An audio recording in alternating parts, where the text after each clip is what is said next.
ओम श्री गणेशाय नमः।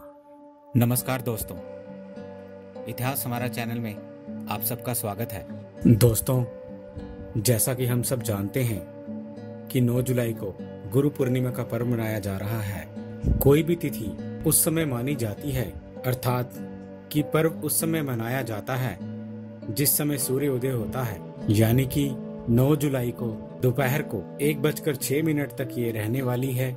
मित्रों, गुरु पूर्णिमा का दिन बहुत ही बड़ा दिन माना जाता है। ध्यान की नींव होती है गुरु की छवि, पूजा की नींव होती है गुरु के चरण, और गुरु के वाक्य मंत्र के समान होते हैं। मोक्ष केवल गुरु कृपा से ही संभव हो पाता है।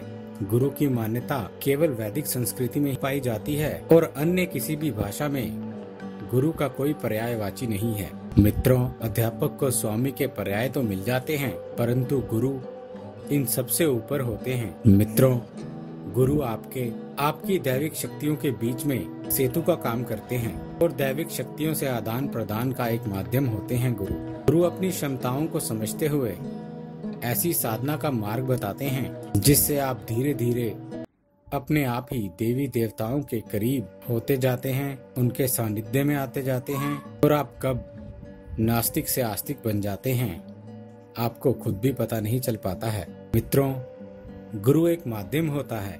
ज्ञान जैसे गर्म पानी के समान होता है और शिष्य होता है ठंडे पत्थर के समान। उस पर आप धीरे धीरे अपनी प्रेम रूपी वर्षा करके, ज्ञान रूपी वर्षा करके पिघला के मोम की तरह उसको बना देते हैं, जो हर परिस्थिति में अपने आप ढल जाता है और कठिन से कठिन समय में भी मुस्कुराते हुए अपने आत्मनिर्भर होकर अपने पैरों पे खड़ा होकर के जीवन का संघर्ष करना सीख लेता है।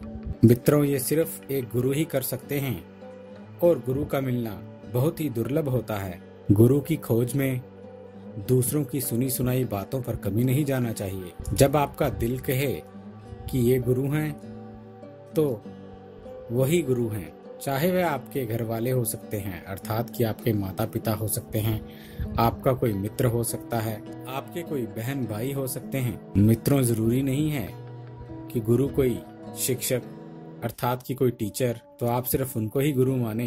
या आपको कोई किसी प्रकार की शिक्षा दे तो वही आपके गुरु हैं। जो आपके जीवन को जीने का सबक देते हैं वही आपके असली गुरु होते हैं। मित्रों, जो भगवान महावीर यानी जैनिज्म में, बुद्धिज्म में, उसमें भी बुद्ध पूर्णिमा और महावीर जी की पूर्णिमा बहुत हर्ष और उल्लास के साथ मनाई जाती है, और हमारे हिंदू धर्म में तो हम व्यास पूर्णिमा को ही गुरु पूर्णिमा कहते हैं, क्योंकि पावन पर्व हमारी संस्कृति, सभ्यता, धर्म, जीवन और सिद्धांत, इन सब की प्रेरणा और प्रकाश के स्रोत के उदय का पर्व है। लगभग 5000 साल पहले इसी दिन भगवान अपने अंश से कृष्ण द्वैपायन के रूप में प्रकट हुए थे, और भगवान पराशर के पुत्र कृष्ण द्वैपायन, जिन्हें हम सभी वेद व्यास जी के नाम से जानते हैं, आज के दिन ही इनका आविर्भाव हुआ था। इसीलिए गुरु पूर्णिमा की तिथि को हम व्यास पूर्णिमा भी कहते हैं, और व्यास पूर्णिमा का अभिप्राय होता है भगवान व्यास जी के जन्म की पूर्णिमा। द्वापर के अंत में जब मनुष्यों की बुद्धि दुर्बल और क्षीण होने लगी थी, कुंठित होने लगी थी, तमोगुण में वृद्धि होने लगी थी, तभी भगवान का अंश अवतार प्रकट हुआ था। मित्रों, व्यास देव जी ने उन्हीं वैदिक मंत्रों का श्लोकों में अक्षरक्ष अनुवाद करके इतिहास और पुराण में उनका परिवर्तन करके मानव मात्र के लिए ज्ञान का द्वार खोल दिया। भगवान वेद व्यास जब वेद शास्त्र के ज्ञाता हुए, उन्होंने वेद शास्त्र को व्यवस्थित किया, विभाजन किया, ब्रह्म सूत्र, महाभारत, पुराणों की रचना की, पूर्ण वेद के ज्ञान को विश्व में प्रतिष्ठित किया, जिससे उनकी संज्ञा जगत गुरु की हुई। मित्रों, आज हम जितने भी वेद पुराण पढ़ते हैं उसमें आधे से ज्यादा वेद व्यास जी के द्वारा लिखे हुए हैं। चाहे वह महाभारत ले लीजिए, विष्णु पुराण ले लीजिए, गीता ले लीजिए, मित्रों सभी व्यास देव जी द्वारा रचित हैं। तो इसलिए गुरु पूर्णिमा के इस पावन अवसर पर उनके चरणों में नतमस्तक होकर उनके दिखाए हुए पथ पर आगे बढ़ने की प्रेरणा प्राप्त करनी चाहिए और अपने अपने जीवन के लक्ष्यों को प्राप्त करना चाहिए। गुरु पूर्णिमा के दिन विद्वानों की पूजा, गुरुओं की पूजा ज्ञान विज्ञान से युक्त हो, उनकी पूजा के रूप में मनाए जाने की परंपरा है। इसके साथ ही साथ जब हम ज्योतिष शास्त्र की बात करते हैं तो उसमें कुंडली में गुरु मनुष्य की आर्थिक स्थिति और वैवाहिक जीवन को प्रभावित करता है। यहाँ हम जब गुरु की बात करते हैं तो हम बात कर रहे हैं बृहस्पति ग्रह है, उनकी बात करते हैं। इनको विष्णु भगवान का छोटा स्वरूप भी माना जाता है। और आपकी कुंडली में यदि गुरु ग्रह कमजोर स्थिति में है तो आपको आर्थिक और वैवाहिक कष्ट में होना ही है। मित्रों, आपको सबसे पहले अपने गुरु को बलिष्ठ करना चाहिए और ऐसे कुछ चमत्कारी उपाय बताए गए हैं हमारे शास्त्रों द्वारा, जिनको गुरु पूर्णिमा के दिन करके और आप अपने जीवन के कष्ट को दूर करके भाग्य को चमकाने में मददगार होते हैं। मित्रों, गुरु पूर्णिमा के इस खास पर्व पर गुरु को नमन करके अगर किसी को गुरु नहीं बनाया है, भगवान विष्णु को अपना गुरु मान लें या आप अपने इष्ट देव को भी गुरु मान सकते हैं। उनका यथावत पूजन करें। पूजन कैसे करना है? व्यास पीठ एक बनाई जाती है। एक पाटे पे आप सफेद कपड़ा रख लें, बिछा लें और उसके ऊपर 12-12 खड़ी हुई लकीरें बना लें। ऐसे व्यास पीठ आप बना सकते हैं। उसके बाद 10 दिशाओं में आपको थोड़े थोड़े चावल छोड़ने हैं, सभी गुरुओं के नाम लेकर के। सभी गुरुओं में कौन कौन से गुरु आते हैं? वेद व्यास जी आते हैं, शंकराचार्य, या आपके जीवन में जो भी गुरु हैं उन सभी के आप नाम लेकर के चावल छोड़ें और उसके बाद थोड़े से पुष्प लेकर के क्षमा प्रार्थना करके उनसे प्रार्थना करें कि हे गुरुदेव, आप हमारे जीवन में ऐसे ही अंधकार हमारे जीवन से दूर करके हमें ज्ञान रूपी पथ दिखलाते रहिए। मित्रों, यदि आप इसे नहीं करते हैं, इसे तो आजकल 5 सितंबर को जो टीचर डे होता है उसे ही लोग अपना गुरु पूर्णिमा का डे मान चुके हैं। दरअसल आज भी जो हमारे पौराणिक विद्यालय हैं, वहाँ जहाँ कला का आज भी पूजन किया जाता है, अर्थात जो कला से डांस से जुड़े हुए लोग हैं, चाहे वह गायकी की कोई भी फील्ड हो, मित्रों वहाँ पे आज भी गुरु पूर्णिमा के इस दिन को बहुत बड़ा महत्व दिया जाता है। गुरु पूर्णिमा ही विशेष रूप से गुरु का दिन होता है और इस दिन जितने भी ज्ञानी लोग हैं आप उसकी यथावत पूजन करें। परिवार पर कृपा बनाए रखने की प्रार्थना करें।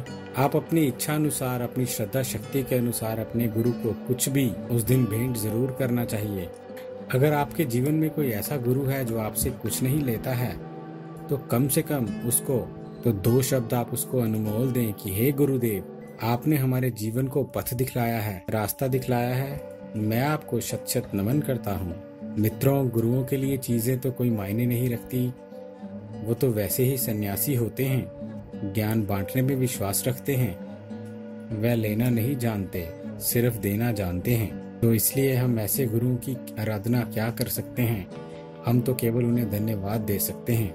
मित्रों, गुरु पूर्णिमा में हमको क्या क्या उपाय करने हैं ये हम अब जल्दी से जान लेते हैं। मित्रों, जिन लोगों को परीक्षा में या कहीं किसी अध्ययन में कोई प्रॉब्लम आ रही है, अर्थात कि किसी प्रकार की वह परेशानी का सामना कर रहे हैं, तो इस दिन आपको गीता का पाठ करना है। चाहे आप 5 श्लोकों का ही पाठ करें और भगवान श्री कृष्ण का पूजन करें और साथ ही गौ माता को गुड़ जरूर खिलाएं। अगर आपके आसपास गाय नहीं है तो आप लोग गौ माता के नाम का प्रसाद का जो भी पैसा है वह अपने पास जोड़कर रख लें और जब भी आपको ऐसा मौका मिले कि आप जब दान कर सके गौ माता को, तब वहाँ पे उस पैसों को आप दान कर दें। मित्रों, जिन लोगों का भाग्य उदय नहीं हो रहा है और कारोबार ठीक नहीं चल रहा है या फिर कारोबार में बहुत ज्यादा आर्थिक हानि हो रही है, ऐसे लोगों को गुरु पूर्णिमा के दिन 1 मुट्ठी पीला अनाज, कोई भी दाल दे सकते हैं आप, वस्त्र दे सकते हैं पीले रंग के, या फिर पीली मिठाई का आपको दान करना चाहिए। मित्रों, गुरु पूर्णिमा के दिन गुरु का यंत्र बनाएं, ज्योतिष आचार्य से सलाह लेकर के उसमें उस दिन का शुभ मुहूर्त, उन मुहूर्त में आपको पूजन करना है और शुभ मुहूर्त में आप इस यंत्र को अपने घर पे स्थापित कर सकते हैं। इससे गुरु का शुभ प्रभाव भी बढ़ जाता है और आपकी कुंडली में किसी भी प्रकार के गुरु दोष होते हैं तो वह भी दूर हो जाते हैं।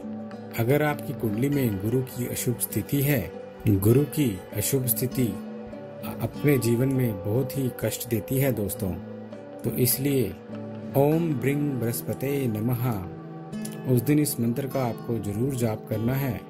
108 मंत्रों का जाप करें, थोड़ी सी चने की दाल और गुड़ रख लें। मंत्र के जाप के पश्चात इस प्रसाद को सभी परिवारजन मिलकर बांटकर खाएं और आप देखेंगे कि आप सभी का भाग्य उदय कैसे एक साथ होता है। उम्मीद है दोस्तों आपको हमारे द्वारा दी गई ये जानकारी अच्छी लगी होगी।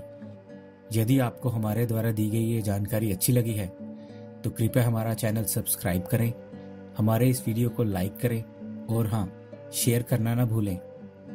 दोस्तों, हमें आपके सुझावों का भी इंतज़ार रहेगा, इसलिए प्लीज़ अपने कमेंट्स हमारे साथ शेयर करें